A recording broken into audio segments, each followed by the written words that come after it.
ఇలాంటి పరిస్థితుల్లో ఉన్న మున్సిపల్ కార్మికుల డిమాండ్ల కోసం సమ్మె చేస్తున్నారు.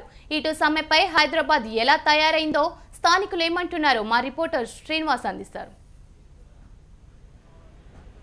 Srinivas, over to you. Thank you Sravanthi. ప్రస్తుతం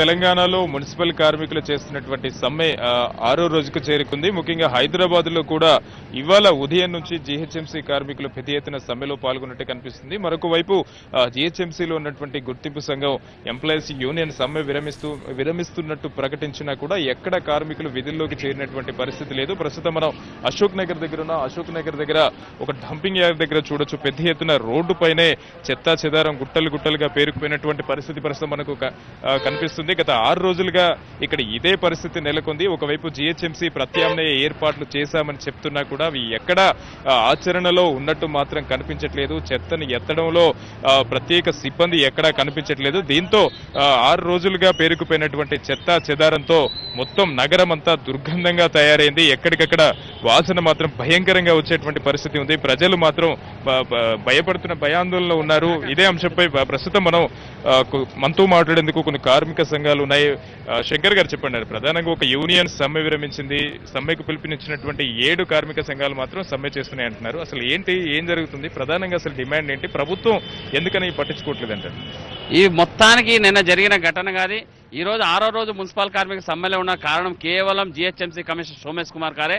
ఎందుకంటే ఆయన ఒక నియంత్రణగా వ్యవహరిస్తూ ఈరోజు కార్మిక సంఘాలని మభ్యపెట్టి సమ్మె నోటీస్ ఆయన ఇప్పిస్తాడు, చర్చలు ఆయనే జరుపుతాడు, తర్వాత సమ్మెను కూడా విరమిస్తాడు. కార్మికుల గందరగోళం సృష్టించడం కోసం ఈ కుట్ర పన్నారు. కానీ ఈ సమ్మె విచ్ఛిన్నం కాదు. రాష్ట్ర వ్యాప్తంగా కూడా 7 కార్మిక సంఘాలు పిలిపించిన సమ్మె విజయవంతంగా కొనసాగుతున్నది. ఎందుకంటే ఈరోజు రాష్ట్రంలో కానీ హైదరాబాద్ నగరంలో కానీ ఎక్కడా కూడా కార్మికులు విధులు హాజరు కాలేదు. ఈరోజు ఇందిరా పార్క్ దగ్గర మహాధరణ కార్యక్రమం నిర్వహిస్తున్నాం. కాబట్టి మా యొక్క కార్యాచరణ ఏదైతే ఉన్నదో ఇవాళ మధ్యాహ్నం ప్రకటిస్తాం.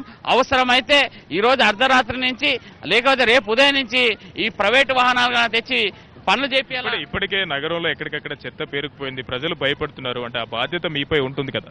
మా పైన ఎంత ఉన్నదో మాకన్నా ఎక్కువ ప్రభుత్వం మీద ఉన్నది. కేసీఆర్ గారు అందుబాటులో లేదని చెప్పిన మాట అవాస్తవం. ఈరోజు 3-4 రోజుల నుంచి హైదరాబాద్ లో ఉండుకుని చర్చలకు ఎందుకు పిలుస్తలేదు? చర్చలు జరపకుండా మీ యొక్క హక్కులను వదులుకోండి, మీ యొక్క సమ్మెను విరమించండి, మేము సమస్యలు పరిష్కారం చేస్తా అంటున్నాం. మేము అడుగుతున్నాం, సమస్యలు ఎప్పుడు పరిష్కారం చేస్తారు? ఎప్పుడు ఏ విధంగా పరిష్కారం చేస్తారు? మాకు ఏ విధంగా మా వేతనాలు పెంచుతారని మేము నిర్దిష్టమైన హామీ ఇవ్వండి అంటే దాన్ని ఇవ్వడానికి సిద్ధం లేదు. ఏమన్నాడు మొన్నటి కేసీఆర్ గారు లేదు, ఇవాళేమో కేసీఆర్ హైదరాబాద్ నగరంలో ఉన్నా కూడా సమస్య పరిష్కారం కాకపోవడం కారణం ఏదైతే ఉన్నదో కుట్ర పన్ని ఈరోజు మున్సిపల్ కార్మికులు, దళితులు, అదేవిధంగా పేద కార్మికులు పొట్టగొట్టడానికి ఈ ప్రభుత్వాలు చూస్తున్నది. ఒకవైపు కార్మిక సంఘాలు మేము ఫ్రెండ్లీ గవర్నమెంట్ గా ఉంటూ చెప్పినట్టు కేసీఆర్ గారు ఈరోజు కార్మికులు రోడ్డు మీద అవస్థలు పడుతున్నా కూడా పట్టించుకోకపోవడం దారుణమైన విషయంగా మేము పరిగణిస్తున్నాం. ఇదే కార్మిక సంఘాలు ప్రధానంగా చెప్తున్నది. మొత్తానికి ఒకవైపు అంటే టీఆర్ఎస్ పార్టీకి సంబంధించినటువంటి యూనియన్ సమ్మె విరమిస్తున్నట్టు ప్రకటించినా కూడా మిగతా ఏఐటీసీ కానీ, సిఐటి కానీ, బిఎంఎస్ కానీ, హెచ్ఎంఎస్ కానీ, టీఎన్టీసీ ఇలాంటి సంఘాలన్నీ సమ్మెలోనే ఉన్నాయి. ఖచ్చితంగా 20,000 మంది కార్మికులు ఎక్కడికక్కడ సమ్మెలో పాల్గొంటున్నారు.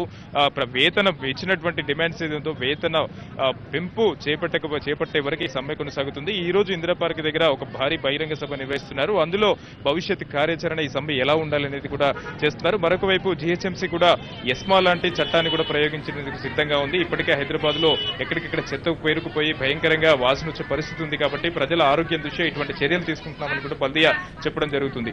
ఇది ప్రస్తుతం ఇక్కడ ఉన్నటువంటి పరిస్థితి. Sravanthi, over to you. Right, thank you case. ఇటు ఏపీలోను